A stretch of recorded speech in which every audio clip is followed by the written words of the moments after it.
যে সমস্ত নারীর চুল কোনো বেগানা পুরুষ দেখবে, ওদেরকে কিয়ামতের মাঠে জাহান্নামে চুলের মধ্যে লটকিয়ে রাখা হবে।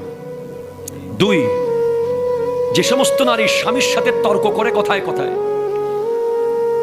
বাক বিতান্ডে জড়িয়ে যায়, কথায় কথায় জবাব দেয়, স্বামীর মনে আঘাত দেয়, তাদের জিহ্বার মধ্যে লটকিয়ে রাখা হবে। যে সমস্ত নারী পরকীয়া সম্পর্কে লিপ্ত এবং বিয়ের আগে বিবাহ বহির্ভূত প্রেমে লিপ্ত, এ সমস্ত নারীদের বুকের দুধের স্তরের মধ্যে প্যারাক মেরে লটকিয়ে রাখা হবে জাহান্নামে। নাউজুবিল্লাহ। 4, যে সমস্ত নারী উপকার করে খোঁটা দেয়, তাদের শাস্তি হলো তাদের মুখ দিয়ে বিভিন্ন অঙ্গ দিয়ে আগুন বের হবে। 5, যে সমস্ত নারী ভালোভাবে পবিত্র হয় না, নামাজ নিয়ে হেয় করে, ঠাট্টা করে, ওদের মাথা হবে কুকুরের মতো, গা হয়ে যাবে গাধার মতো। নাউজুবিল্লাহ।